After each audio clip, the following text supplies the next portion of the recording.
You need your bodyguard to be quick. And Gaz is as quick as they come. Still, he's not as quick as a PointsBet app where I can place my same game multi before he's had a chance to even... We'll call that a draw. It's never been quicker to piece together an NBA same-game multi with PointsBet. Memories. PointsBet, built different. You win some, you lose more. For free and confidential support, call the number on the screen or visit the website.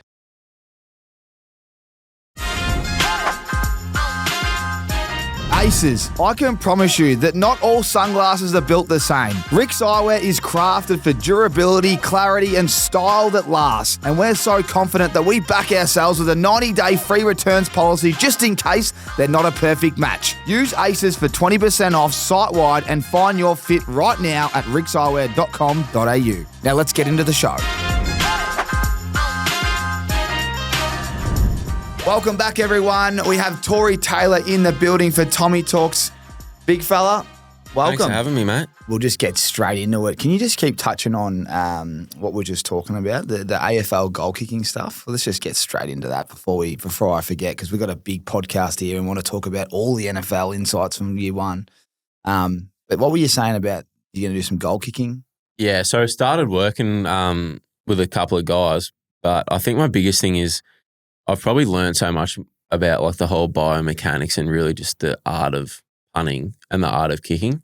So I think there's, from my perspective, I can feel like I can help a lot of guys. But I mean, you kind of know what it's like playing footy and whatnot. You get a lot of pushback. You know, some guys aren't just willing to try it, whereas I'm kind of like, well, whatever you're doing, it's not necessarily working. And I think my biggest thing is, and I don't want to give too many things away, but there's so many guys walking in from 30 or 25, 30 metres when I think that's really just completely irrelevant. You know, if us punters can kick it 60 off, 2 steps or 2.5 steps, AFL guys should be able to probably hit it even further. But I think one thing that I've kind of seen is, and I saw it last week in a practice game, some guys, they try to be cute from like 15, 20 metres out, and then that's when they shank them. Yeah. And my biggest thing is like, you should just hit your 1 wood every time. Like you should, from 15 metres out, you should be hitting it through post height. And it's funny, I was even talking to Billy Brownless about it a couple of days ago, and I was talking to him how I have also done my research on it. Like I went back and tried to find all the great goal kickers. Like you look at Plugger, like Dunstall, when they're 20 metres out, they're kicking it through post height. And I think it really, to me, it makes things a lot more simple. Like if you just go and hit your kick wherever you are in the arc. So that's one thing that I'm just trying to work on. But it's really hard to kind of just get guys on board because you get a lot of pushback, probably more so from the coaching clubs, aspect, and the clubs itself. I mean, you know what it's like, mate, and that doesn't really make sense to me because, in my sport, they're kind of like, well, whatever you guys need to do to get better, we're all on board. It's one of those ones where, because you're a Richmond man, like you said, it'd be one of those ones where you'd work directly with one club, I reckon. Yeah. I remember when I was growing up, like Brian Taylor is a good family friend, and he was the goal kicking coach at Collingwood. I remember doing like work experience down there. Yeah. And he was working with all of the big forwards, and also the small forwards, but mainly the big boys. And I think he might have had like Jack Anthony and Travis Cloak and all those boys at that era. But man, I reckon you're spot on. I've never actually, I've never thought about less of a run up and just worrying about that strike. And also what you said, you see it all the time when people just poke it through and they just shank it because they just think they can steer it through and they don't get the momentum through it.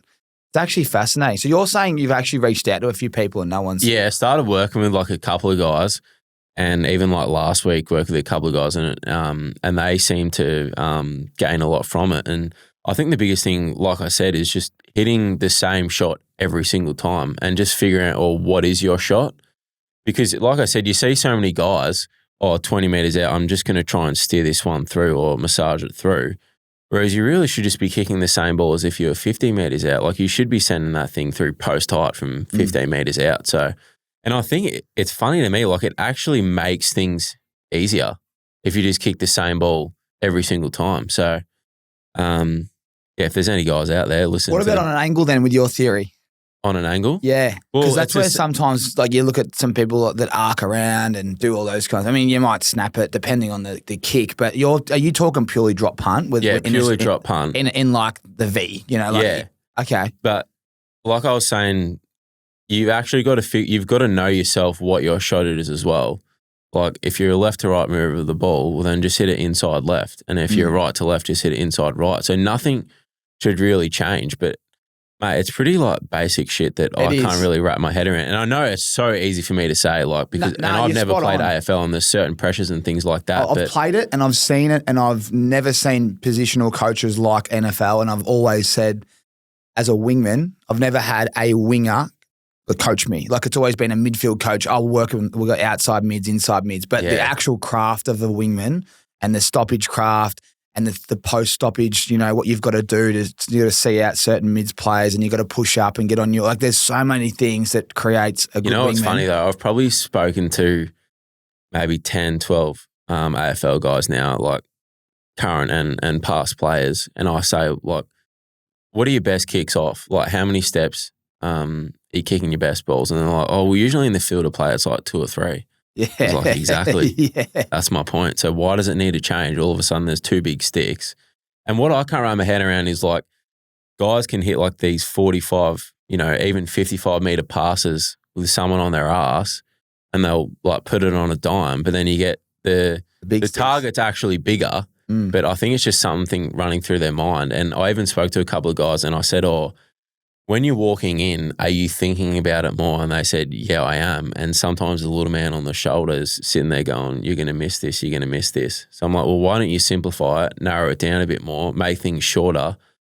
Because to me, it minimalises a lot of things. Yeah, well, mate, you've got once you have your big career in the NFL, you will be there'll be clubs lining up for you. Don't you worry about that. Yeah, we'll wait and see. There's a bloke that can smoke a ball. It is certainly you. And that you're right. It's actually, you know, I'm interested to see what people listening and watching this podcast think, because goal kicking in AFL, I think the biggest issue is fatigue.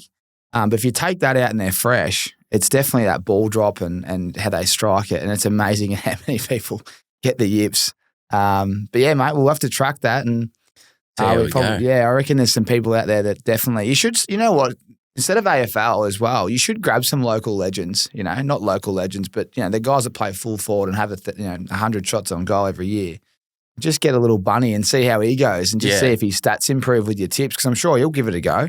Yeah, I think it's all, mate, like I said though, it's so hard because you just get so much pushback from the AFL in general. But even,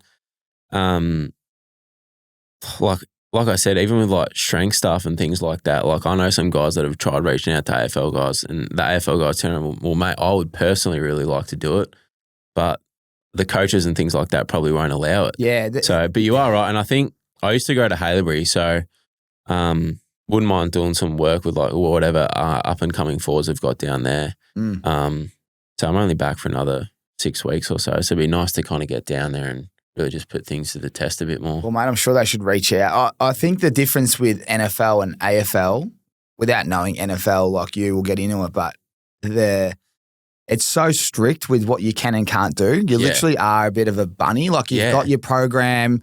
If you go away from that, you will get injured because you're not like you have to do the stuff at the clubs. If you're doing extras on top, then what they used to call like a little F1 car, you know. As soon as you go outside of your program, you can get injured because they've got you working so hard and they got you so close to that line where the threshold is, you know, you're about to get injured, but they need to get your base built up for a full season of work. So it's completely different. Where in NFL, it's like you said, you've got specific coaches, you can do whatever you want just to get better. You are your own business, really, because it's so cutthroat. So that's the difference, I reckon. I know it's an interesting one, and it's funny you bring that up because I have thought about that. Is I understand they're running so many Ks, but at the same time, it's like a full forward. It's their job to kick goals. Yeah, like they should be hitting 50, 60 set shots every day. Like, well, not every day, but like every time they're training. I remember after training, mate, I used to get in trouble all the time by my strength and conditioning coach. Yeah. And I'd used to, and he goes, mate, if you don't get off the track, because you'd be having, like, I used to just love having shots on goal. And as a winger, you don't really get many. So you're like, I mean, as a little kid, you know, it's all you did after training, just pot shots until your old man says, come on, got to get going. They are strict on how many kicks you have and all that, just with the load management. It's bizarre. Yeah. But anyway, we'll dive into that later on, and this would be a good chat for everyone out there. We'll get something up because I reckon there'll be a lot of people that might agree with you. Mate, outstanding year. Geez, it's good to see Aussies doing well over there. You just smoked that ball. I think if I started off, I just someone's already asked, but I got the questions here later from all the aces that reached out. But your quarterback texted and said you won't be punting this year, and I don't want you to pot him, but mate, geez, you punted a lot this year. Do you have a bit of banter with him or what? Nah, not quite, because you don't. It's one of those things that they struggle with, kind of like that banter and things like that, and not necessarily like he was down or anything like that, but you don't want to kick a man while he's down. Yeah. Yeah, he obviously did say that, and probably had a few too many punts that a lot more than we probably would have liked from a team perspective, but it didn't really bother me because I love going out there. So yeah, didn't bother me whatsoever. But I've heard that for 5 years now. So this might be the first time where I'm actually might not be going out there 7 or 8 times a game, but we'll wait and see. Oh, mate, you've just signed one of the most exciting offensive minds as your head coach. What was your reaction when Ben Johnson signed with the Chicago Bears? Yeah, so I was actually driving out to Pro Kick out in Mumbolk, and my missus was sitting next to me, and she's like, oh, she doesn't know anything about football or anything like that. And she's like, oh, who's Ben Johnson? I was like, oh, like the offensive coordinator at the Lions. And she's like, oh, is he like the new head coach of the Chicago Bears? I was like, I don't know. Like, I'm driving. Like, what does it say? And he said, oh, I think he is. And I was like, oh, fuck, let's go. That's great. Because that was the one that we obviously, all of us wanted. He certainly got a few runs on the board. And like you said, he's an offensive mastermind. So many trick plays. So, and we got so many weapons on offense. Mate. You know, a couple of things are missing, which we'll add in free agency in the draft and things like that. And all the guys upstairs, like all the management coaches and things like that, certainly know what they're doing. Because mate, it's so competitive. Some teams are really only 2 or 3 positions away. And I think that's where we're at the moment. I agree. Especially that offense you've got.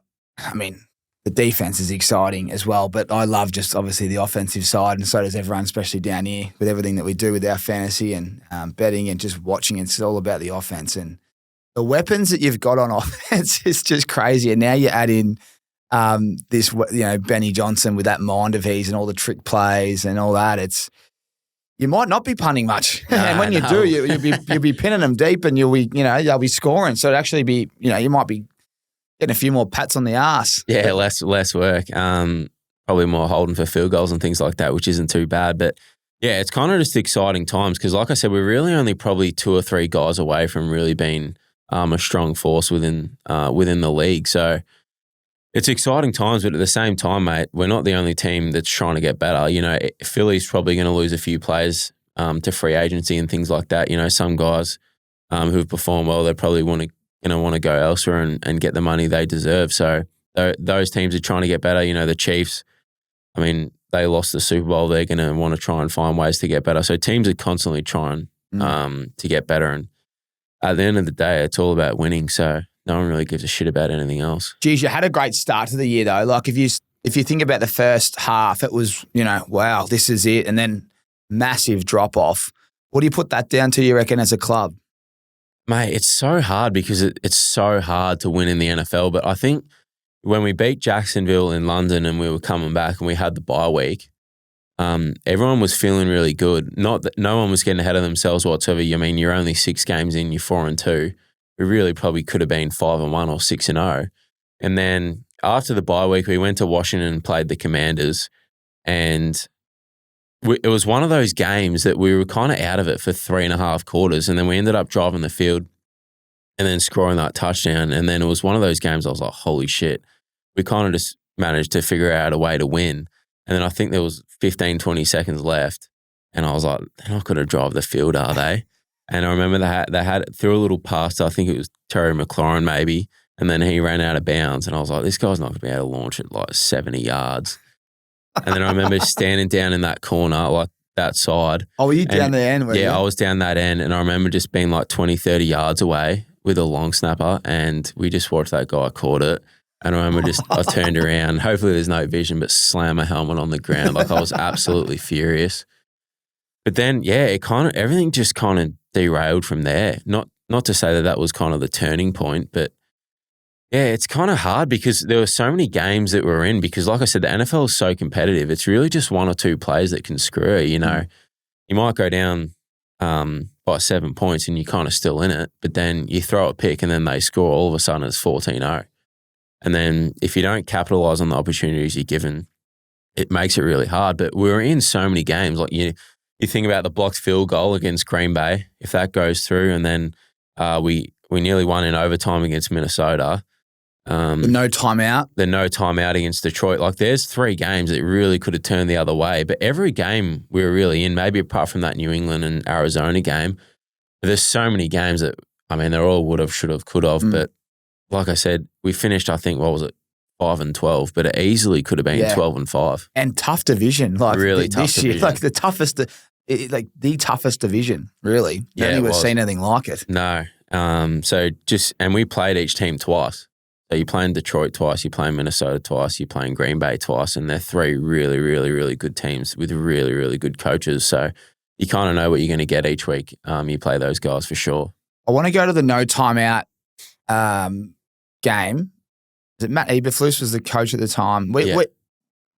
I'll speak for myself. I didn't rate him, but that's all right. I don't want you to shit can him. I'm just saying I never rated him, and I'm loving where you're at now. But what's going on in the locker room after that? I just want to know, like, what happens as because it's such a divide within a football club in terms of there's defensive players, you know, special teams, offense, all you blokes on the side as well, warming up. Like, could you just look around and was everyone rattled, or was anyone going on? Yeah, It should have been the quarterback calling that, or did everyone just? Was it like? I'd love to know what it's like in a locker room after something like that. Well, before we head to the locker room stuff, there was probably, I think, 30, 40 seconds left on the clock, right? And I knew we had a timeout. So I was down the other end with Cairo, the kicker, and Scott, the long snapper. And Scott and I are just getting a few snaps in before we go out there. And I remember I was like, they're probably just going to run maybe one more play. And so Cairo, Scott and I, we got up, went next to the special teams coordinator, and then kind of like, all right, they're going to run a play and then call it timeout. And then I remember standing there and I was kind of like, hey, those seconds are running off the board pretty quickly. I'm looking at Scott, who used to play at Detroit, mind you, so it was his first time back there. So I remember from my personal standpoint, I really wanted to win for him. And I remember kind of standing there, and before you know it, like 30 seconds became like 4 or 5. And I was like, we're not like kicking a field goal anymore. Like they must be going for it. So I don't really know what was going through the minds of the coaches or anything like that. Me personally, I loved Coach Flus, like he drafted me and everything like that. But you could tell people were frustrated by kind of what went on. And it was it was a weird locker room environment. Like the Washington Commanders game when they threw that Hail Mary, that was crazy, kind of just sitting there going, man, like how do we lose that one? But at the same time, it was like shit happens. They just made a play at the right time, whatever. Whereas this one was kind of just like, what the hell just kind of happened? And like I said, I remember just saying to Cairo and Scott, I was like, man, this is like, it doesn't even like seem real. Like, there's still got to be like another minute on the board or something like that. Yeah, But, like the clock's playing up. yeah, I remember. So when you're playing at Detroit, it's literally like, it's probably like a 400-meter like steep incline back to the locker room. Oh, really? And I remember just walking up the tunnel, just thinking like, man, like what's going to happen from here? Because that was absolutely crazy. And I won't go into too much detail because I don't want to get in guys' trouble or anything like that. But yeah, a few players had a few choice words to say to the whole group, and guys were certainly frustrated. And then, the next day I remember setting up the Christmas tree in the special teams room because, you know, being a rookie, I had to do all the little shit like that. So I remember setting up the Christmas tree because it was the day after Thanksgiving, and then my agent called me and was like, oh, did you see the news? And I said, oh, what are you talking about? And he said, oh, your head coach just got fired. Mind you, I'm like 20 meters away from the head coach's office. But obviously, just setting up the tree. Yeah, just setting up the Christmas tree. But obviously, I wasn't going to go down there. But then I was kind of like, oh, like, how'd you find out before me? And then, I remember just going and chatting to my special teams coach, and we just spoke about a few things. And then, Thomas Brown, the offensive coordinator at the time, really stepped in, and he really just came in, and I think he did a really good job. Like, was put in a really hard position, but guys really respected him, and I think he's maybe quarterback coach at the Patriots now, I think, or Because they move around quickly, don't Oh, they? mate, they move around. I think it's weird, when I left January 7th or whatever it was, or 8th, no one had been fired or anything like that. And it was kind of just like goodbye to all the coaches, but you kind of forget that you never really might not see them again. When you play, like we play the Cowboys this year, so it'd be cool to see Flus on the other side of the ball. Yeah. I'll be doing my best to make sure he has a long field and things like that. But it was just, it's bizarre. Like it's a really, really cutthroat system. When Flus got fired and you're just next to him putting up the Christmas tree, you would have had a look at him.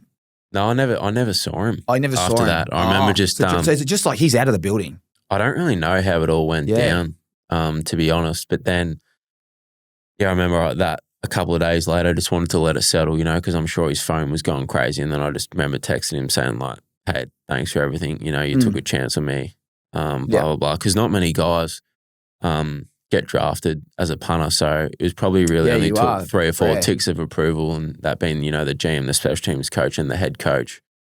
So I just said, thanks for everything. Even when he got the job down at Dallas, just said, oh, congrats, that's like, good, all the buddy, best. Man. That's so, all class. Yeah, because I really got along well with Coach Flus. A guy like me just sees what's on the outside. It's the relationships behind the scenes. Yeah, it's clearly completely different. And he was like more of a defensive coach, so he loved us special teams guys because we were probably more so affecting the defense than anything. So, I love Coach Flus. Wish him all the best. But it'll be certainly fun to play them this year for sure. Yeah, well, not many people like Dallas. And everyone loves just beating Dallas, especially our man Sip. Yeah, What's Sip's nickname down at Pro Kick? What do they call?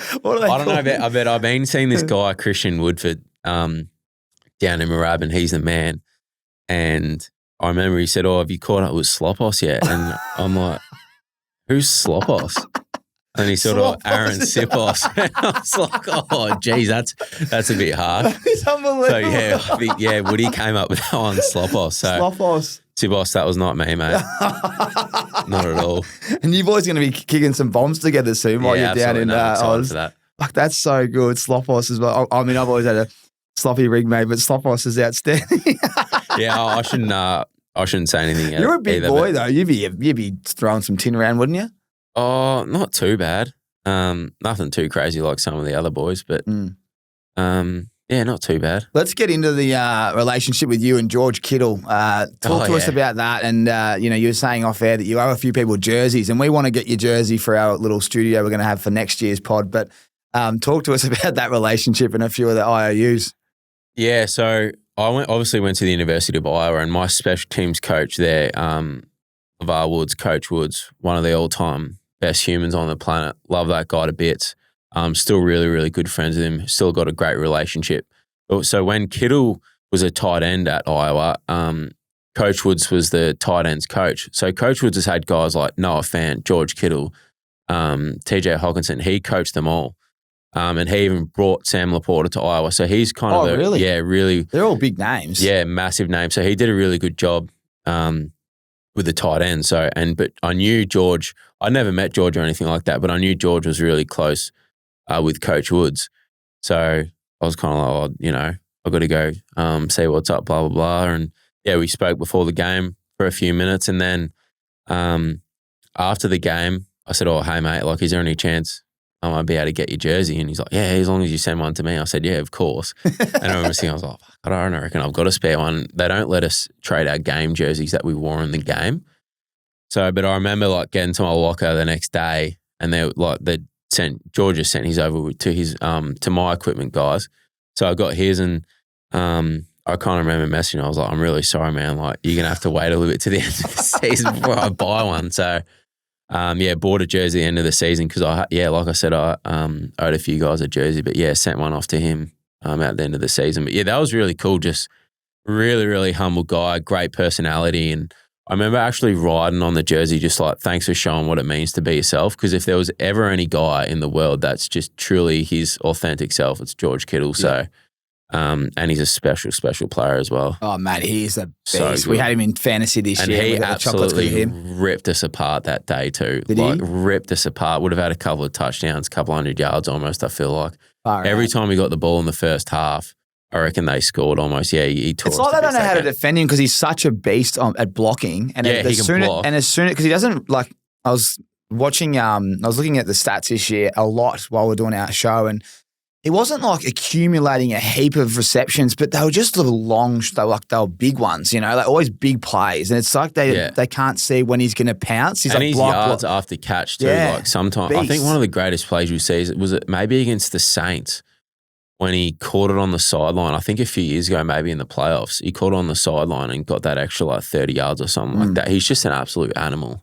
You're right. It was good to see him in that receivers. Was it not receiver? Yeah, the receiver. I think it wasn't the receiver. The Yeah, even though Netflix he's a show. tight end, he was great in that.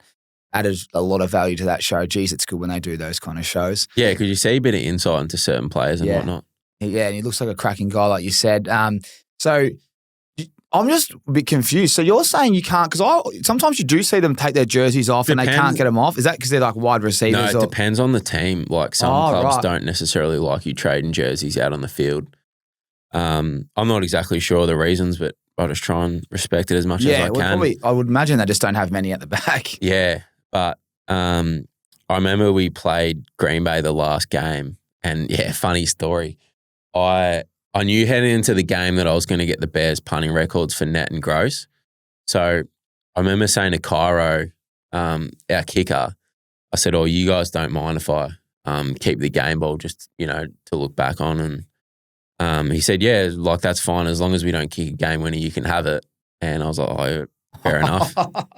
And then we kick the game winner. I'm walking on the field. I was like, you absolute. I was like, screw you. I was like, you get to keep the ball. But so then I remember I was like, man, I'm keeping this jersey. So I said to the equipment guys, I'm sorry, you guys, you can find me whatever you want, but I'm keeping this jersey. But yeah, I was a bit dirty about the ball, but I think a game winner's probably against Green Bay as well. Yeah, that was awesome. It was crazy to see actually that last week. I just remembered it then as you were telling the story. That's so stiff. Yeah, it's but pretty nuts. You'd rather get the win Pretty and nuts. keep the jersey. You'll break the record next year. Yeah, hopefully. Yeah, we'll get a game ball next year. What was it like, mate? You were outstanding. Like coming in, as you said, you drafted. Not many people get drafted that early as well. But you look like a real relaxed guy, confident guy. Your performances were outstanding. Like, what is it? What do you put it down to? Mate, I think it's just my authentic love and passion for punting. You know what I mean? I think like some guys might just play the game because they happen to be good at it and they were given a gift since birth, whereas I kind of just love punting, man. And I spend probably a lot of time away from punting itself, just trying to get better mentally, trying to gain a lot more confidence. Because when you can kind of go out there and just be loose and be yourself. And, it's one thing that as my special teams coach I really helped with, he would always come to you every day. He's like, hey, man, all you got to be today is Tory fucking Taylor. Don't worry about anything else. Yeah. And I think that really helped me because I was kind of like, well, all I got to do today is just be myself and kick a few nice balls and whatever happens, happens. And I think as I've learnt and kind of grown as a player, you kind of also understand that you can be as good as you want, but sometimes the other team makes a play. And I think that's what's really helped me is just kind of understanding, well, whatever happens, as long as I just go out there and be myself and just be my authentic self with a full head of confidence, nothing can really stop me. And, every time before I go out there, I take a piss in the locker room and then I kind of just wash my hands, look myself in the mirror and I'm kind of just like, there's no one better than you today. But you kind of just got to go out there and prove it. So I think that's one thing that's always helped me is kind of just going out there, also understanding that I'm one of 32 guys and it's either I do it or someone else does it. And you're pretty well compensated for kicking a ball. So I'm like, well, I'd rather be the one doing it than someone else. So I think a lot of it just comes back to the work that I do off the field. A lot of guys spend a lot of time seeing strength coaches and things like that. But Andy Reese, the mental performance guy at the Bears, has helped me a lot as well. And we probably spend, an hour or two a week kind of just dissecting little things. It's more so just how you're responding to certain situations. And more, I think one thing that I really struggled with the most in Chicago was the wind. And I think I spent so much time trying to beat it, whereas you kind of just, sometimes Mother Nature just wins and you kind of just got to move past that. There was a few early struggles that I had, but it was just understanding like, well, what's in my control? Like, what can I do myself? And I owe a lot of credit to Andy because he's helped me a lot off the field. Amazing how you speak about the mental reps and how much they can help you. It's crazy. And hopefully he stays there. You know, they're the ones that when they move on, it's like, well, I've got to go find another connection. Yeah. So hopefully he stays there, that bloke. And yeah, you're right. It's windy. Yeah. Oh, mate, it's crazy. Let's talk about Chicago. I've never been. Our man Rory Atkins, he caught up with you and the boys early in the year. In fact, I think he's got the win the next week because I said fire up. Yeah, he came to the Panthers game. Yeah. I said fire up DJ Moore because I need him to get going. And I think he had 2 tuds that weekend. I go, geez, Rat, you need to get in the locker room again. Yeah. But Rat was sniffing around the locker rooms and he met all the boys thanks to you and the crew. But he's a mad Chicago man. Yeah. Stephen May's a mad Chicago man. Yeah, I played golf with Maisie a couple of times. He would have loved that because we always ripped into him a bit this year, especially that Washington game. We said, how you feeling, fellas? Yeah. But talk to us about the city because, what is it that you've fallen in love with? What's it like? Even the weather, all those kinds of things. Well, I think in the state of Illinois, like there's a couple of college teams, like you've got Northwestern and Illinois, but it's nothing in comparison to other college towns. So in Illinois, you got 2 baseball teams, you've got a hockey team, and you've got a basketball team, and you've obviously got football, which is the biggest sport in America. So everyone in the state of Illinois follows the Bears. So I think it's just like the passion that they have for the Bears. Even when we drive out of the facility, there's always fans there. When we go to the airport, kind of just standing on the side, just wishing us all the best.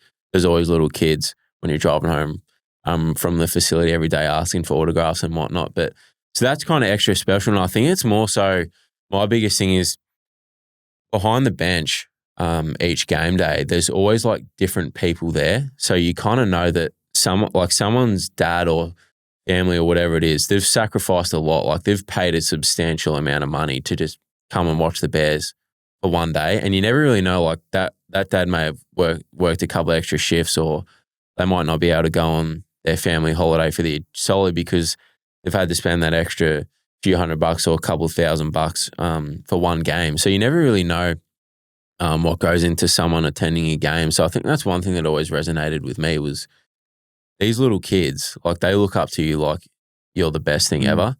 So I think it's really important for guys and other players to kind of understand that as well, just kind of the impact that you're having on kids and other passionate Bears fans. But to answer your original question, like I said, man, the city of Chicago, like our special teams coach, he always gets up there and he's like, hey, boys, this city isn't hungry, it's fucking starving. So let's go. So that always gets the boys up and about. But it is true. You kind of see even like the Super Bowl parade with Philly, which was pretty crazy. If that should happen in Chicago, it would be 10 times more crazy. So, hopefully get to experience that one day. It's so true, isn't it? Just the fan base and you can see you're building something as well, right? Yeah. Like I was looking at the stats at the start of the year when we did a show and how you just haven't had a QB pass for, 4,000 and however long. It's bizarre. So they've always said what Chicago's where, first round QBs go to die or something like that. So really just trying to change the narrative around Well, you that. kind of are. Like you got, as you said, Caleb, he's going to be a star. And you got Ben Johnson there. You've got all these weapons, like even you roosting the ball. Defense is good. You're going to add a couple more weapons. No excuses now. No, there's not really any excuses. Like you've got a good window. They talk about the window. Well, you got to think the next 3-4 years, it's so exciting. And mate, you couldn't have probably timed it any better, really. Yeah, no, like you said, it's just really exciting times in general because you've got a superstar quarterback. Got some studs on defense as well. You got guys like DJ Moore, Rome Odunze, who's a young guy. There's certainly a lot of guys. Keenan Allen. Whether he's there or not, who knows? Oh, is he out of contract, is he? Yeah, I'm not sure what happened with Keenan. Yeah, I got no idea. Oh, right. Then, you got, I think even, it probably goes a bit unnoticed, but how good Jalen Johnson is at corner. Like I've never seen someone just prepare the way he does. Like, really? It's just absolutely crazy. And you can see why. I've never just seen someone just be so obsessed with their craft. Like he's always, practice will be done at, I don't know, whatever it is, 2:30 or 3 o'clock. And you'll, jump in the sauna, jump in the hot tub, whatever it is, and you'll be done. Walk into the meeting and there's Jalen out there just working on his steps and things like that. So you can see why guys get the money because they're really deserving of it. And you see on game day, I remember I think we played the Cardinals, and I don't reckon Marvin Harrison Jr. went anywhere near it. And it's funny because whenever the defense is out there, I like to like watch certain, because I don't really know a whole lot about the game in itself. So I'm still learning a lot too. But just watching Jalen, and there's a few games where we play on grass where everyone's jerseys get dirty and things like that. But I remember a few games just going up to Jalen after the game. I said, "You didn't even get dirty today, did you?" He's like, "Well, they don't throw the ball my way." Yeah. And I was just kind of like, you know what, next week I'm going to watch. So next week I'm like, man, he must be bored out there, but it's actually such a huge sign of respect that they're not even throwing the ball out that way. So you kind of see so many guys perform at such an elite level consistently, but there's so much they do behind the scenes. It's spot on. Like they become so good that the planning on offense is like, well, we're not even going to look. Don't even throw it. Don't over even there. look at it. Just need to create, and like that. That's why it's such a good game. Like I love it so much. It's like chess, and maybe a Dan Campbell would go, you know what, let's test him. You know, and if it doesn't work out early, we'll show it. But like he's, you're right. He is a gun corner. It's a bit like Quinton Mitchell for the Eagles. You know, they don't even bother throwing it that way. It just, well, if you do, it could get intercepted. Yeah. It's good to hear. And what?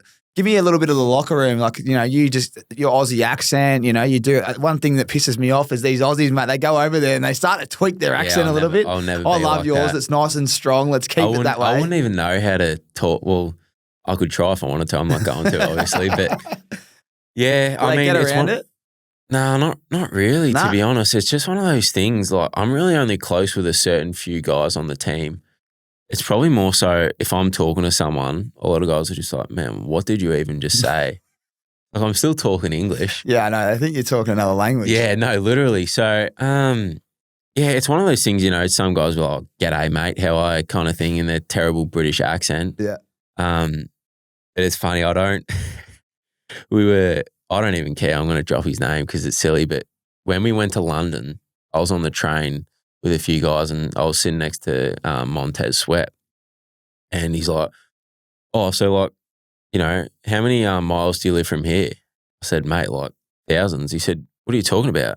He's like, how far is it from here? I said, like a 24-hour plane ride. He's like, shit, aren't you from London? I said, no, mate. No, I'm not. I said, I'm 2 plane rides away. And he's like, oh, shit. So they don't know anything about Australia. They don't know one thing. What? So I will say, and I was talking to someone about this yesterday, and I don't want to disrespect anyone, but when AFL teams like post good luck the Eagles or good luck the Rams or whatever it is, I'm just sitting there going, mate, they have no idea what footy even is. I think even Rap went around the locker room with an Aussie football, and he went up to a lot of guys and like, oh, do you know what this is? And it even said like AFL on it. Yeah. And they're like, oh, is this a rugby ball? It's like, even you went to college there. Like, why don't they know anything about Australia? Like, Joe Burrow come out recently. I think Michael Parsons was here. We have the Australian Open. We have the Grand Prix. We have everything. I think our country's stunning. It's one of the best in the world. How can they not know who we are? I just don't get it. LA's 13 hours away. We all know American sport. We watch it. A lot of Australians play NBA, NFL. It's like American sport. They've got everything. And I can kind of see why people are so naive to the rest of the world, because in America, you've got everything. You know what I mean? Bizarre, even outside sport, like you want to go to the beach, you can go to Florida or California, or you want to see all the tourist destinations. But it's got nothing on Australia. Like, I reckon when they come out here, they just fall in love. So I just brought my missus out here. She's from over there? Yeah, she's from Chicago. Yeah. And she came out here, and Mount Eliza, in my opinion, is one of the greatest joints in the world.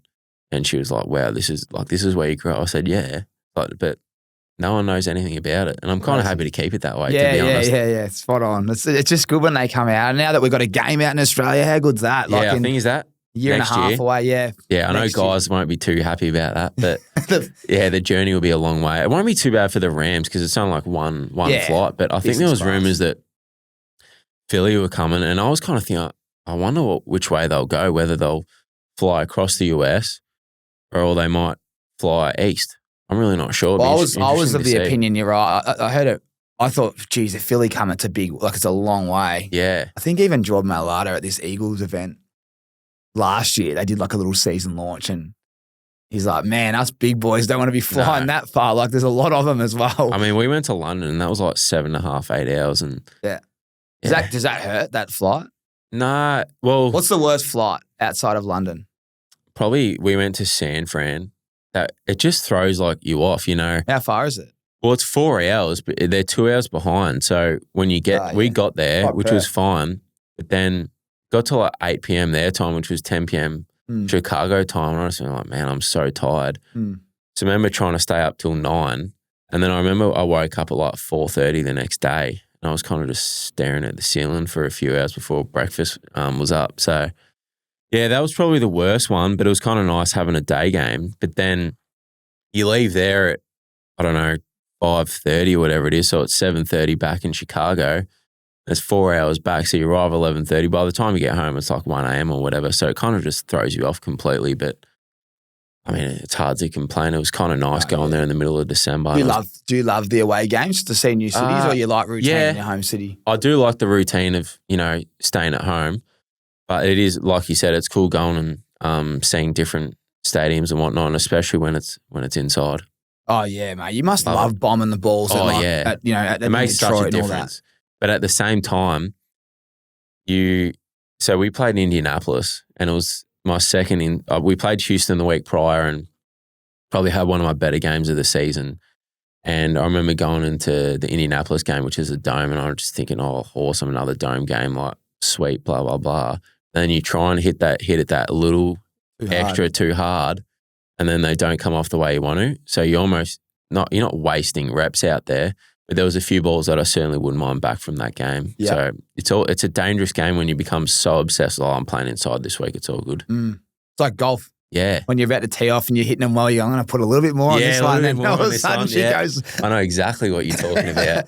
How did Maisie go the other day? Did he hit him? I saw Billy Gower. You're getting a haircut with Billy Gowers out there. He hit a hole in one the other day. Yeah, I know. That was out at Cathedral. I wasn't playing, but played with Maisie the other day and Big Lynchy. And they stitched me and my mate up on the last hole down at PK. Yeah, it was dirty. PK's my favourite course, by the way. It's so good. There's a lot of talk about it. Unbelievable. I reckon PK's stunning. Yeah, I mean, I've played at the National, played at PK. I just think PK's so good. Like, it's just unbelievable. First and foremost, the layout, but the condition's ridiculous. Yeah. It's so good. Yeah, and it's challenging too. Real challenging. It always comes down there. The last hole's a cracker as well. Oh, so good. Let's go back to the locker room, but you said you got your crew, and that's pretty much what everyone says. But who's the loudest in the locker room? Who's the funniest in the locker room? I always love the locker room. You can kind of see from the outside looking in. Probably Tory Taylor, DT. Yeah, he's just crazy. Especially like when someone's blasting the speaker, and especially when what's he dancing or something? Yeah, dancing, like puts his shades on. Like he even put his shades on one game. The guy on the bench and puts the bling on and all that. Yeah. Mate, there's some absolute characters on the team that I'm they're on so much cash, some of these blokes. What do they do with all their cash? I'm like, man, this is like a movie. Some of the things you hear and see. Yeah, probably DT. Montez Sweat's a pretty funny guy. Jalen Johnson's a funny dude. Oh, who else is it? It's usually all the D linemen getting up to no good. Yeah, there's some funny characters for sure. The offense just quiet. Yeah, offense is pretty quiet. What's Caleb like? I haven't even asked you yet. Yeah, great dude. And because you got drafted with him, that must be a nice little special connection. Yeah. Yeah, Caleb's a great dude. Yeah, Rome's a good dude. They're pretty like reserved characters. Like Rome's a pretty quiet dude, kind of just goes about his business. But really great guy. But yeah, out on the practice field, I think you can kind of see guys, just be themselves, have a bit of fun, get out of their comfort zone. Yeah, I'd say DT. Yeah, it's definitely the D lineman. That's an easy one. They're just so funny to listen to watch. They're always just getting up to no good, especially when a few old school bangers come on. Oh yeah, that's great. What about what's been the funniest thing you've seen or heard on the field? Or even on the bench? I don't know. That's a good man. You've put me on the spot. Like I'm trying to think of Tyreek Stevenson. He's another one. He's always getting up to no good. I remember he looks like a character, man. Oh, he's just a character. Man, we could go to the Washington game when he's going to the crowd and then he's, oh my God, like I could only imagine that meeting after. Like, was there a meeting after they going, what the fuck are you doing? Tory man? got up and apologised to the whole group. He hit it on the head straight he hit away. on the head straight away. Well, the boys next walking day. around and going, what the fuck's he doing? I had no idea it happened. Yeah, you need Even to during behind the game, I was just remember just watching Jaden, the QB for the Commanders. Mate, me and please don't throw it. Sip had an absolute laugh about that. Like, that's got to be the most. So Lou Headley, the old punter at the Saints, he went to school with Tyreek. Right. Lou, when I got drafted to the Bears, like I was on the phone to Lou and he was going, "Oh, one of my boys, Tyreek's there. He's an absolute character," and he just is like, he's just a funny dude, man. And I think it was we were playing Detroit, and I think Jameson Williams ended up getting a flag for it. But if you actually look really, really closely, Tyreek actually just sticks his leg out and trips him over, but it doesn't look like it when you see it on the TV copy. But I remember sitting like you and me away from Tyreek because I was sitting on the bench, and I just remember Tyreek, you sly little prick. So it's guys like just watching him on game day, he's always just chirping other guys like, get in their head. Yeah, getting in their head because you kind of have to. I don't know. What's the funniest thing that I've seen on game day? I reckon I'll have to get back to you on that one. Yeah, that's good. We got plenty of time. I'm kind of like over in the corner, like doing my thing, so I never really hear too much what's going on.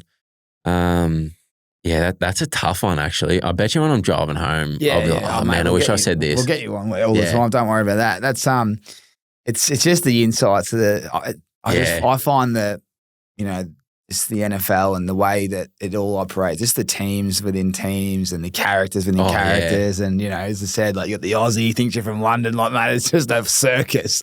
You know, there's so much movement as well. Yeah. 1 minute you're at another club, like coaches sacked. It is like a movie, mate. It's so that good to watch. I remember, so Lou Headley, who's a pretty funny character himself, I remember when that shit went down at the Washington game with Tyreek. I remember my mate, Mackenzie Morgan, I'm not sure whether you know, he's one of the coaches at Pro Kick now. He punted over in the US too. I remember him texting me saying like, could you just imagine the shit that Tyreek and Lou Headley would have been doing at Miami? And he's like, this doesn't surprise me at all. And I remember just sitting on the bus absolutely crying. Yeah, they'll be carrying on times 10. Oh, yeah. Oh, it's good. Let's go to some questions from the Aces. Of course, mate. There's a lot of people. Thanks for putting that up. We've got a few people that always want to get a few questions out. From Zachy Tolps, how far can you roost a Sheridan? Oh, so I'd say 65 metres. Yeah. Off a couple of steps? Yeah, barrel, yeah. Yeah, it's easier off a couple of steps. You reckon they should pull the barrel out more often in AFL or nah, drop punt much more? I think out of the back, the backman should, full back, whoever's kicking out of full back. Because to me, it's all about like a positional advantage. Well, you would have met Harry Himmelberg at the Giants the other day when you were down there. Himmel can roost a ball. So he was impressive. Even he was kicking a few NFL punts. He was really, really impressive. Well, we think he could go over there now if he wanted. Yeah. I was calling it, there's more money in it. You should give it a crack. Well, they can win a flag. He'd weigh it up. What's it like being Mitch Owen's cousin? Oh, that's a great question. From Curtis Duran. Is that true? Yeah. Yeah, Mitchie, one of my cousins, is going to go watch him this week. I mean, it's obviously like pretty special because, you know, we all grew up together, like we're all really close. You know, I saw Mitch last week. I'll see him again this week as well. It's obviously pretty cool kind of just having someone in the family that's really, really, I mean, at the highest level in Australia. So, yeah, it's pretty cool. I try and watch a few of his games here or there. I certainly check his stats each time I wake up to kind of see how he went. But I think he's one of those like up and coming players. Mate, good Just player. a shame that he's at the Saints. They're no good. Yeah, but he's actually one of the players that's like helping him. Like he's a beast. Yeah. And he works his ass off. He kicks goals. He's a really good player. Yeah, no, really good player. So it's certainly pretty cool. Coach Woodford, who's his strength coach? Lol. Oh, Coach Woodford, yeah. Christian Woodford, yeah, he's the man. Well, what do they call him? The king. Yeah, he wanted a shout out. So there you go, Woody. There you go, King. If given the chance, how far could you punt your mate Dutchie, Benny Williamson? I haven't read these before I read them. So stiff. Who sent that in? Ben Williamson. Well, he's a short little stocky man, so he's short, so pretty far, but at the same time, he's pretty heavy. Yeah, that's a tough one. That's good. We'll leave it. There's some funny ones you don't have to answer, but No, it's Phil, fine. did Caleb Williams apologise for making you punt so often? No, not at all. And he doesn't need to. The life of Hazmat. What's Caleb Williams' work ethic like, and how is he as a bloke? Kind of touched on him as a Yeah, bloke. certainly like a great bloke. In terms of like work ethic, it's really hard for me to judge because I don't really see a lot of like what he does throughout practice. I'm kind of to the side doing my thing. But I think you can't just fluke it, if that makes sense. I think everyone, especially at the quarterback position, is the hardest position probably in sport. So your work rate's If they can give him high. some more protection on that O-line, put Ben Johnson in there, mate. People, they don't understand. I don't think people realise how, like, Jalen Hurts, great quarterback, but his O-line, It's so good. give me that O-line Yeah. and you're going to have MVP quarterback almost. Not saying Jalen Hurts is a beast. He can run the ball, throw the ball. He I works think people like you that understand the game more as well, you have to be able to run. Like what people don't understand is, throw it downfield, blah, blah, blah. But if you can't run the ball, it's not open. it's not open. You can't. You just become so predictable. And that's why when you got Saquon there and you just go, well, stack the box and we'll just launch it to Smith or AJ. Yeah, exactly. That's why I'm so excited for the Bears with this offense they've got. And I didn't know about Keenan Allen not being in contract because he's a... Yeah, it'd be interesting to see what happens with that one. I mean, surely Ben Johnson wants him. Righto, let's go to a couple more questions here. We running with Bryce Young or Stroud for the next 5 years? Matt Bollock. Maybe Stroud just, but I I think... think Stroud with his size. Yeah. But, it's funny you bring that up, and I don't know whether I should say this or not, but who cares? The comparisons that are made between, Caleb and Stroud, and I think Caleb gets absolutely shit on, and Stroud's talked up a lot, as he should be. He's an impressive talent. But I think Caleb, from a statistical point of view, Caleb actually beat him in a lot of areas. So I think it kind of just shows that I think guys are always just trying to knock down. Yeah, man. As soon other as you're number guys. one pick, people just want to tear you Yeah. down. I'm telling you, with your new head coach, he's going to have a field day with what he can do. Some of those passes he did late. Remember that one he incredible. just slung on the run? And he, even at practice, I'm just sometimes if it's later in practice and we get to see a few team periods, I'm just like, how the hell has he even found that gap? Yeah, I know, mate. It's wild. On TV, it's wild. Imagine live. Billy Gower's our man who's about to cut your hair. Who's the biggest Chicago's Bears nuffy that you've met? Or that I've met? Stevie May. I was thinking him. Maisie for sure. Yeah. What was Maisie asking you on was he similar to me, just getting into the basics? we were kind of just talking about just the lifestyle more so your day-to-day stuff really. And the comparisons between AFL and NFL really. Nothing too crazy. Oh, here we go. Our man Kane Broccoli. Oh, yeah, I know Kano. So Kano messaged me in 2021. Yeah, he told me that. Yeah, I need to give Kano a shout out because he is a king and he's been supporting the American Nation since the start, mate. Yeah, well, and he told me to get you on back in 2021 because we don't really do them online. He told me that. I was like, mate, I'd love to. And then he's actually screenshot the message. I actually screenshot there you go, yeah. And he said, mate, this is wild. I actually sent you a message in 2021. Anyway, there you go. So Thanks, Kano. Yeah, so he goes, ask him how he filled in for the 19s and kicked 4 1/4 at Dallas Brooks in Mornington. Oh, yeah. So I think, first and foremost, he made it out as if I'm pretty good at footy. I was nothing crazy whatsoever, but I think I was, we had the bye or something like that, but I was like, I kind of want to play. So I remember I filled in for the 19s.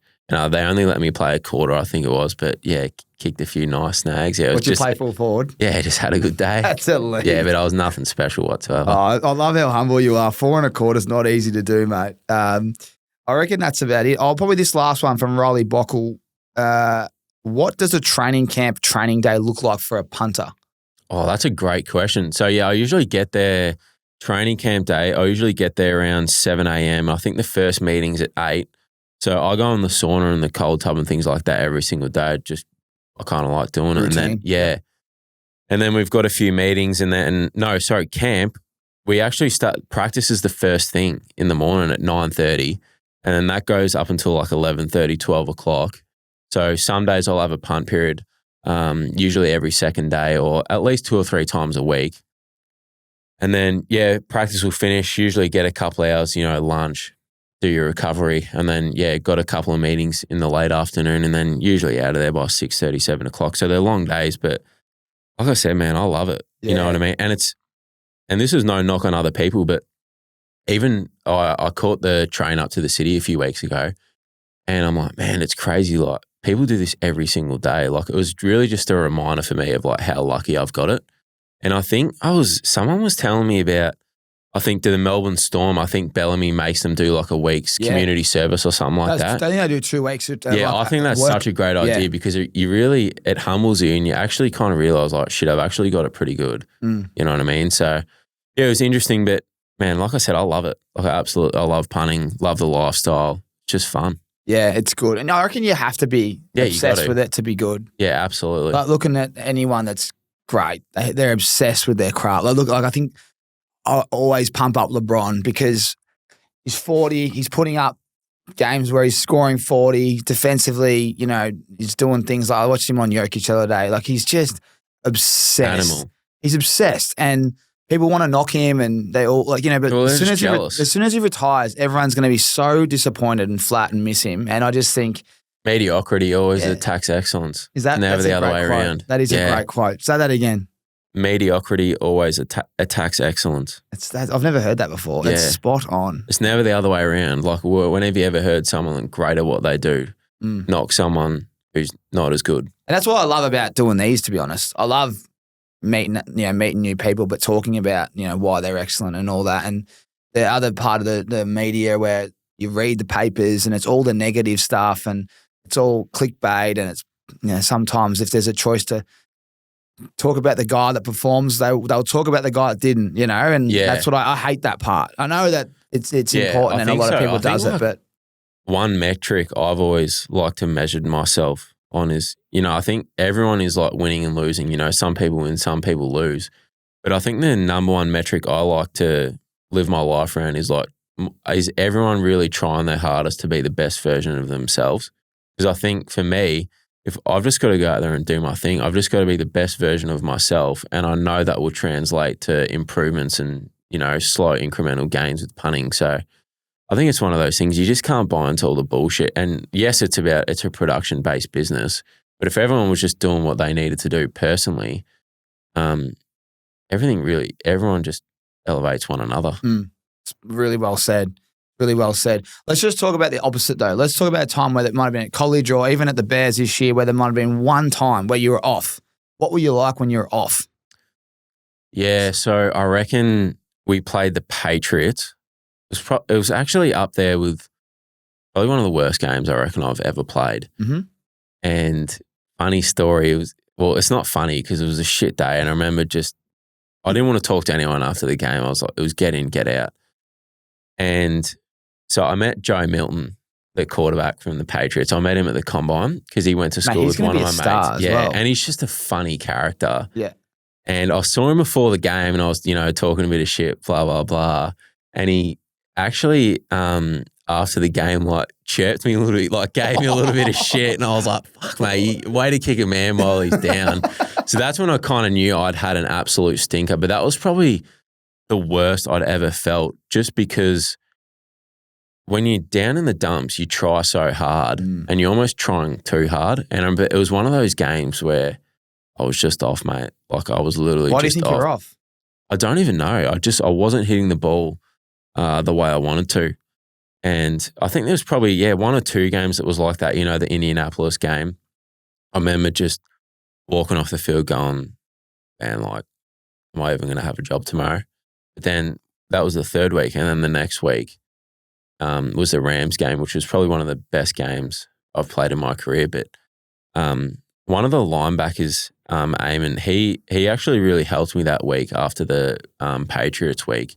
He kind of just came up to me when we were having lunch and he just said, he's like, you're going to probably be thinking like everyone's looking down at you and things like that. But I promise you, this is a week by week league. And he's like, you know, this week you go out there and blitz it and everyone will be your best mate. And I just think that was so true. And I saw that firsthand. Like I'd had an absolute shocker against the Colts. And then literally 1 week later, helped the team win the game. Everyone's getting around you like you're the best thing ever. So it really is just a week by week league. You can never get too far ahead of yourself. And I think going back to one of the greatest things that I got told from the mental performance coach was Andy, and I hope this reaches a lot of people, is whatever you're doing or whatever job you've got, or, you know, whether it's playing footy, each punt, like say I hit like a 50-yard punt or I have a 5-yard punt, that punt actually has zero bearing on the next one. Like you might think, oh, you know, I've hit a 50-yard punt, that's going to increase my confidence astronomically, or I had a shit one, or I'm down in the dumps. But really, it actually has zero bearing on the next one whatsoever. And I think that's what really helped me individualize each rep. And I remember him telling me that halfway through the season, and I was like, mate, I wish he'd told me that like 2 months ago. That really would have helped. But I think that's one thing that really, really helped me, was just being able to individualize each rep, understanding that I could have hit 170, but that doesn't mean that this next one's going to go 70. We saw that a lot. The past counts for absolutely nothing. And that's why when people talk to me about, like we're doing our AFL prep now, right? Yeah. And everyone goes, well, last year they did this. And I always go, mate, last year's got nothing to do with this shit. Absolutely zero. Like nothing. Like the next game, and that's, I might be more optimistic, but there are old school operators that go, nah, they're really good at home and they've done this. And it's like, that's well, everyone's in career best form in February. Yeah, mate. exactly right. But in life, it's just as, you know, the past literally does count for nothing. It's all about that next one. And and it's spot on. But I think the hardest thing is, which you've probably got to balance, is the confidence, you know? Yeah. Because when you are up and about, you might actually start thinking, oh, this, and then bang, it'll hit you in the face. You go, oh, shit. It's kind of a fine line, because I feel like that confidence aspect really did help me. And I think there's probably the last 5 or 6 games, I'm not particularly good at certain punts, but I remember going into the Detroit game, I was kind of like, you know what I haven't been doing isn't necessarily working. So I was just like, fuck it, let's do it. Like, let's go for it. I remember the first one I hit was like a 55-yarder out of bounds. And I remember from then on, it was really probably the turning point in the season. And I remember pretty much every game we played, I remember just running out there, like having so much fun. And it was almost as if I felt like I was like owning the field. Yeah. You know what I mean? Because I'm really only one of those players that has a ball in their hands, like, and he's actually in control of that particular moment. Like, you've got the quarterback. It's really the center, the quarterback, the long snapper, and myself that are really have the ball in their hands and can control it how they want to. Yeah. Obviously receiving and things like that, and catching the ball. Yeah.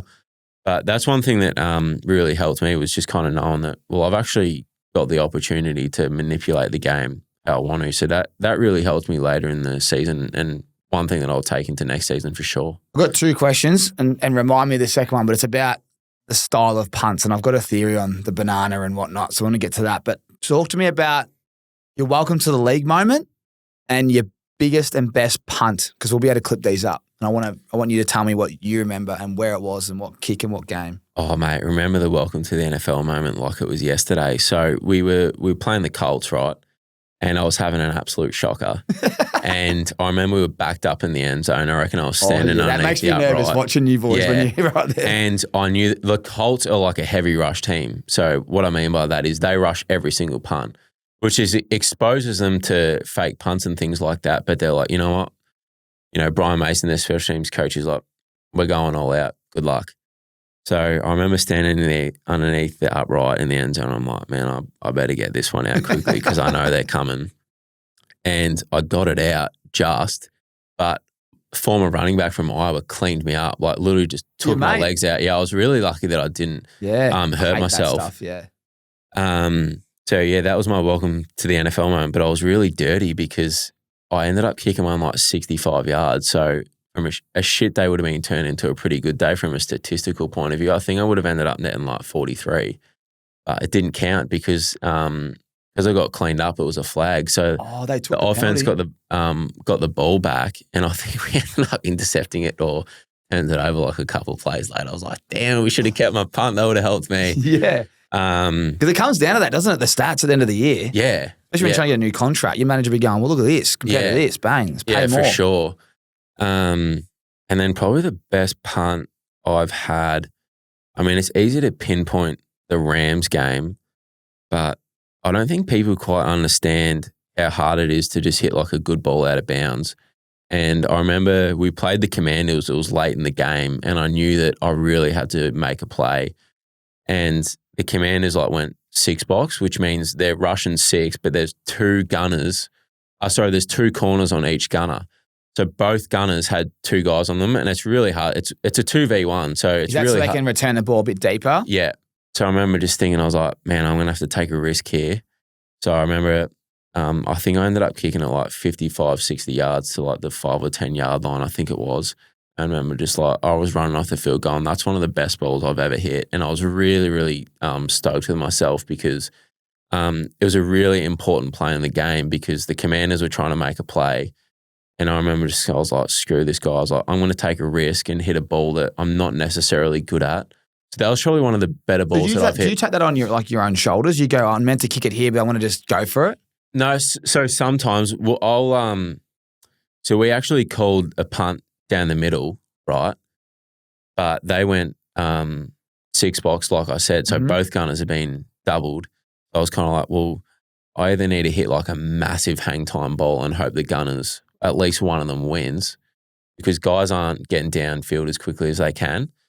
But I was kind of like, you know what? I was like, it's fucking Sunday night football. Like everyone's watching. I was like, I want to help win the game. So yeah, it was one of those moments that paid off at the time, and I'd do it all over again. You remember all the boys on the sideline slapping you up? Yeah, because I remember running down and I was like, let's fucking go kind of thing, you know what I mean? And then, yeah, it was just an important punt at the time. But I think it goes back to that confidence thing. I was just having a really, really good day that day. First punt, I think, went like 68 yards or something like that. Felt really good. Yeah. But it's funny how, like that day, I remember a bunch of Washington's fans like were walking past where we were warming up, and they were just fucking heckling you. And I remember thinking, I was like, screw this bloke. So I was like, I better be on today because I was giving because I always give something back.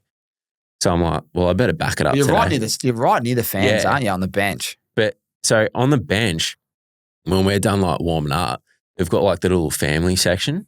So like I think it was like Commanders, like players, like parents or something like that, just saying like, you're a bitch, 19, blah, blah, blah. Oh, really? The old man? Yeah. Someone must have been. Terry McLaurin's old man or something. Yeah, something like that. Maybe Jaden Daniels' mum or something, who knows. But yeah, it was funny. So I always like to give it a bit back because it's fun. Yeah, like, you got to have a bit of banter.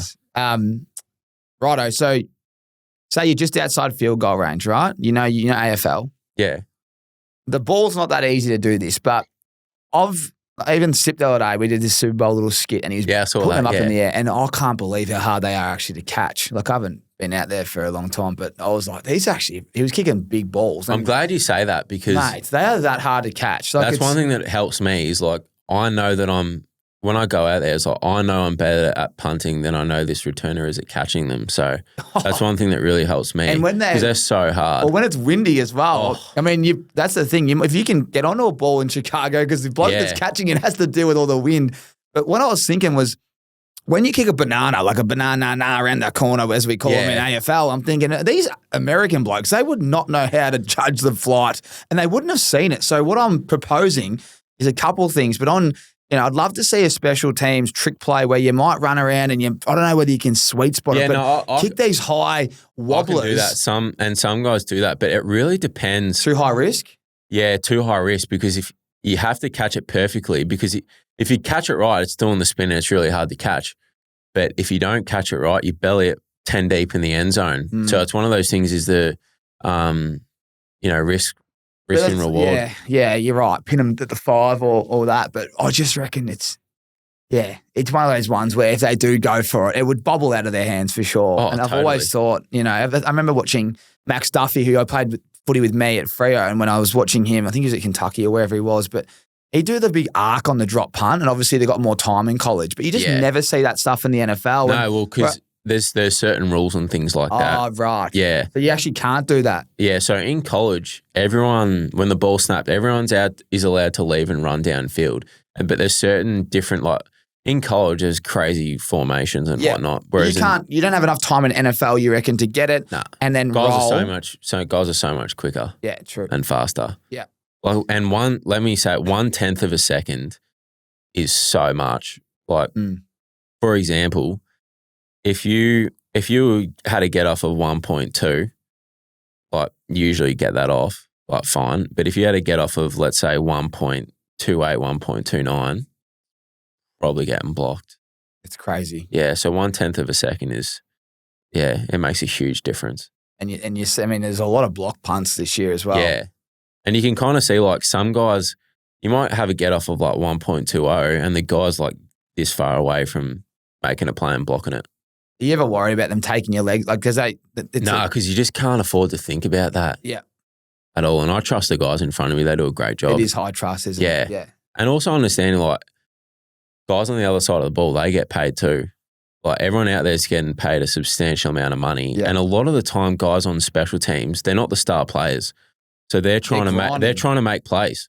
And it only takes one blocked punt. Like, you look at someone like with us with the Bears, Daniel Hardy, that blocked punt he had against the Titans, that almost really, he was probably like a fringe guy. You know, he might be in and out of practice squad, but that play really ignited his career. Yeah, Same with Dom Robertson with the blocked punt against the Vikings. But our special teams coach, he's always dialing shit up. Yeah. Yeah, mate, it's so cutthroat, those blokes. I mean, I see like blokes like Turpin from Dallas, who's, I think, a really good player. And they'll be kicking him out of bounds against him this year. Yeah, he's a star. Oh, he's dangerous. I mean, you look at the Commanders, he fumbled the ball's on the ground for like 2 seconds, he ran over, picked it up and took it to the house. I know.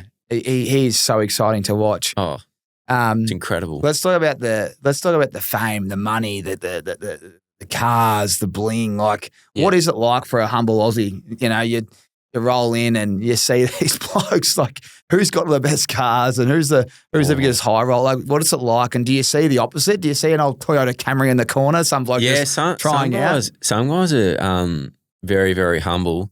Like, I don't have anything crazy or anything like that, but it was my first purchase that I got with my signing bonus was a you had a nice signing. What was your signing bonus? $750. That's nice. Yeah. US. Yeah. Straight to the car dealership. Well, funny you bring that up, mate. I was literally, I was walking out of the hotel one day and I saw it and I was like, a lot of money. I've never had that much in the bank account. Oh, so it just goes bang. Yeah. So when you sign, it's like within your account, within I think maybe 10 to 14 business days or something like that. What's the feeling like? It was unbelievable. I'm not even going to lie. It was, and you can see people's like contracts and money and shit. Like, it's all online. So I'm like, I don't care talking about it. But yeah, seeing that, and I went and looked at cars at the Ford dealership and I saw there was a full blacked out Ford F-150 that I really wanted. But it was just a matter of time. But I was like, I had to wait to get paid. But I remember as soon as I got paid, called him, yeah, hey, when can I come get it? Pay it cash. Yeah, it was come this weekend. So yeah, and it was more so just like a cool moment for me because like I never had money or anything like that, nothing crazy growing up and whatnot. My parents always worked hard to provide for us, but it was never, I was never gifted like millions like some kids are. So yeah, it was cool to have that. But yeah, there's certainly some pretty crazy vehicles. A lot of Mercedes, a few Rolls Royce, like a lot of Bentleys. A couple of guys have Cybertrucks, which is pretty cool. Yeah, Travis Homer, one of the running backs, who's a superstar on special teams. I remember he rolled up in like a full, like blacked out Cybertruck. It was one of the coolest things I've ever seen. I love those Cybertrucks. They hired one in LA. There's a big gold one. Yeah. I remember we were driving around LA and everyone thought we were like the Kardashians or something. Yeah. Everyone's like, I remember everyone taking photos. Now, yeah, they're everywhere. In LA. So yeah, there's a few. They're a weird car. Yeah, but some guys like, I reckon DJ's rolling in a different car each day.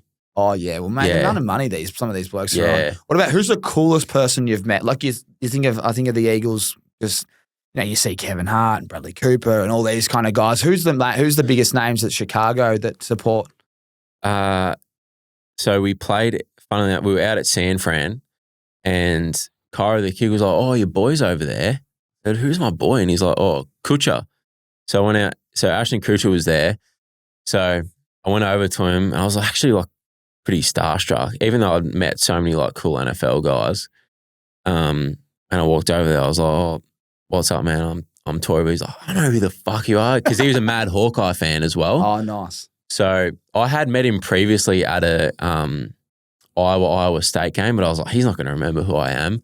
But yeah, it was cool. Like he was into it just as much as I was. So it was just cool chatting to him for a few minutes, and a couple of his kids were there as well. Was he funny? Yeah, great dude. Even when he at the Iowa State game, you could tell he was with a couple of his mates, and they were pretty sauced up. They'd had a few beers, so they were having a good time. That's why I didn't think he would remember. But yeah, that was certainly a pretty cool experience. But yeah, that's probably it. I mean, we played the Chiefs in a preseason game. I was talking to Kelsey maybe for like 2-3 minutes before the game. Oh, how was that? Yeah, that was cool. He's just like a cool mate. I mean, you experience what it's like with AFL. They're They're all just normal dudes. blokes. Yeah, yeah. It's just You know that what I from mean? the You kind of outside put on a looking- pedestal. Yeah.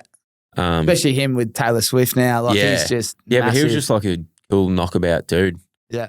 Um, Who's your favourite? Like just from the out, like as a fan of NFL, when you're sitting at home watching, you can't name a Bears player. Who's someone that you just love watching? Stafford, mate, but I was too nervous to go up and ask for his jersey. I just you've think got to- he's so good. Like I remember we finished warming up, our specialist, and I was sitting on the sideline like a little kid just going, holy shit, this guy's so good. He's a beast. And he was just throwing from different body angles and shit like He that. does the no looks and everything, doesn't Yeah, he? and I remember just sitting there, I said to Scott, the long snap, I was like, I really want to ask for his jersey. He's like, do it. I said, nah, I won't be able to. He'll be like, who the fuck Are you are scared he'll say no?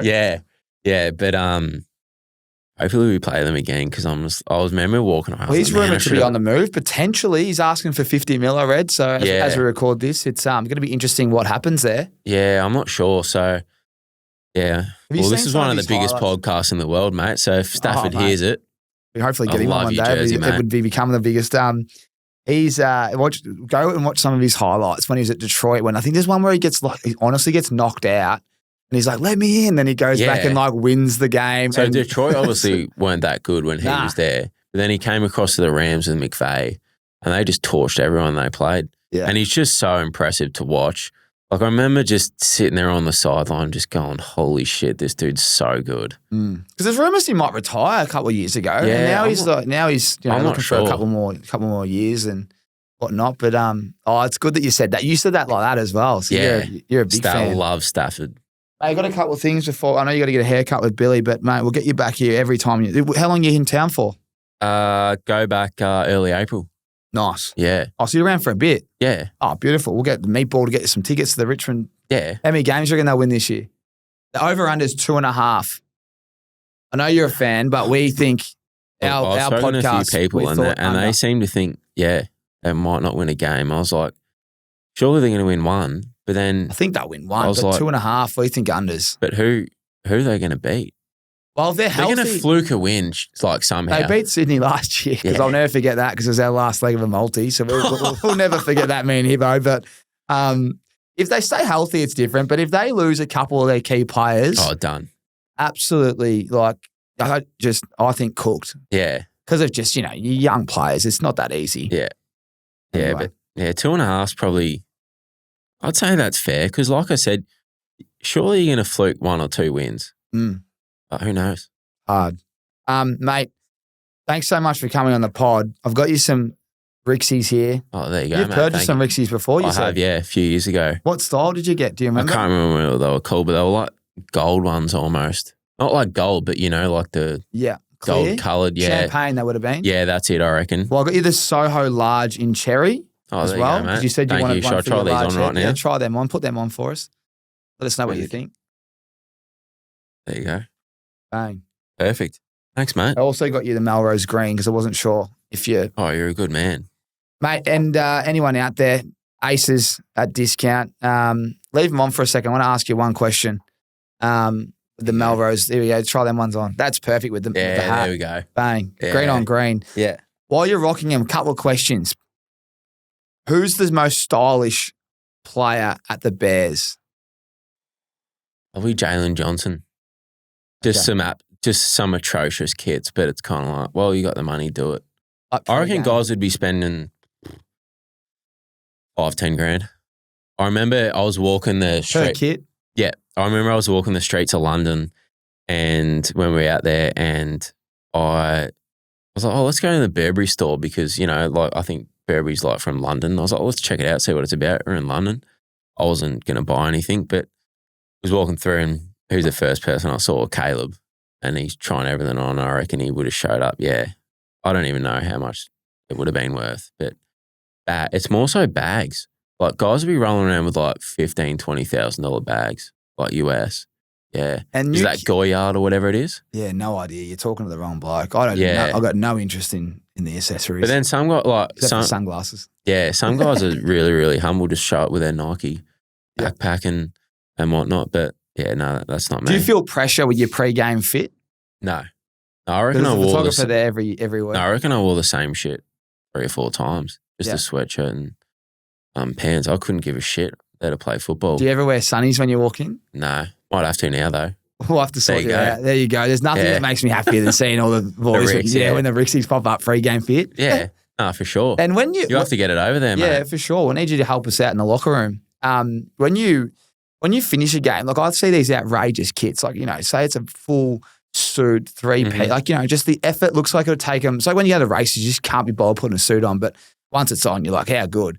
But I couldn't imagine after playing a game and you're all banged up and you're going to put that kit back on, do a press conference. I think like away games, everyone just puts like their tracksuit back on. But then home games, I remember Kyler Gordon, we played in London and he wore this like massive furry coat. And I remember thinking, that thing looks absolutely atrocious and it must be so itchy. But then he wore it on the plane home, so it couldn't have been too bad. But there's some, I don't even mind saying it, like you couldn't pay me to wear some of those fits. But some people are always saying, oh, you're going to rock anything one day. I said, I'll wear a suit if we made the Super Bowl, but no. You'd rather be comfy. Yeah, I'd rather be comfy. It's like, mate, people are dressing up for literally just a photo. A fucking 50-meter walk. Yeah, not even. It looks at some of the kits. It's just. Awful. I mean, I love it, but it's like I just couldn't be bothered doing that. No, awful. One more, RIXX and retirement. So if you were to retire later in life, knowing what you know and places you've seen, where would you take your RIXX Sunnies with you, and where would you be in the world? Oh, Mount Eliza, mate. Mornington Peninsula. Love it. Best joint on earth. Love that. Yeah. Hard to beat. That's you after footy? Yeah, definitely. Straight home? Yep, straight home. I'll be goal kicking coach, hopefully, and playing golf at PK. One or the other. Hopefully both. Yeah, I think, but mate, goal kicking coaches are a bit like the kickers. They can, the punters. Golf they can game needs a lot of improvement. Do you play a bit of golf? A little bit. It's hard because over there, mate, it's cold from November to April, and then it takes a while to get your game up and back again. But I've been back here, so I've been playing a few times with mates. You hit a long bomb off the tee? I can, but then it can be a little bit wayward, yeah. That's so cold. Yeah, I can get onto them. Now, mate, I got this footy because I shout out to our friends at PointsBet because they had a spare one in the office, and I couldn't actually. No, we have a silver pen. So, mate, do you mind signing this? We'll get this around. We'll get that in the studio.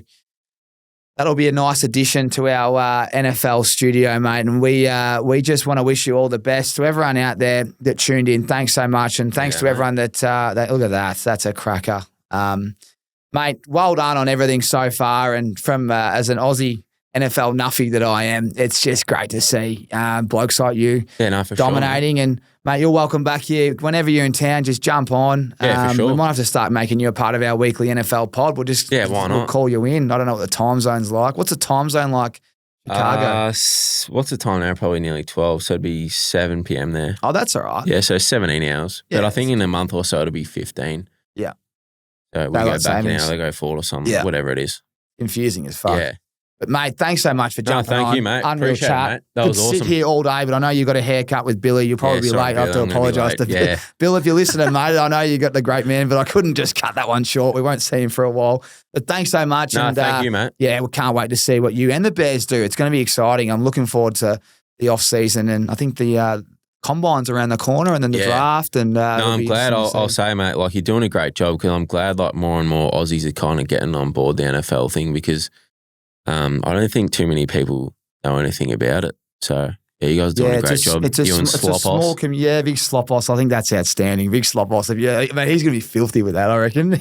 Especially for me calling him Slopos. Yeah, sorry, but you two will be bombing balls. Wasn't me. You'll be bombing balls soon in the off-season with him. So, again, thanks everyone for tuning in. We've got a massive week coming up this week with our brand new show with the TFG Tuesdays that we're about to drop. The AFL is about to kick off, but Tory Taylor in the house in Chicago Bears, and we'll see you next week. Thanks again, brother.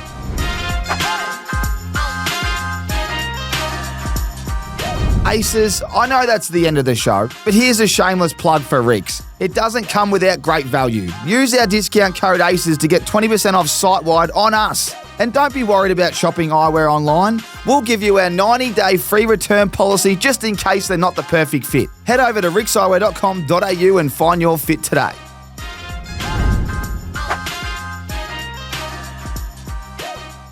You need your bodyguard to be quick. And gas is as quick as they come. Still, he's not as quick as a PointsBet app where I can place my same game multi before he's had a chance to even... We'll call that a draw. It's never been quicker to piece together an NBA same-game multi with PointsBet. Memories. PointsBet, built different. You win some, you lose more. For free and confidential support, call the number on the screen or visit the website.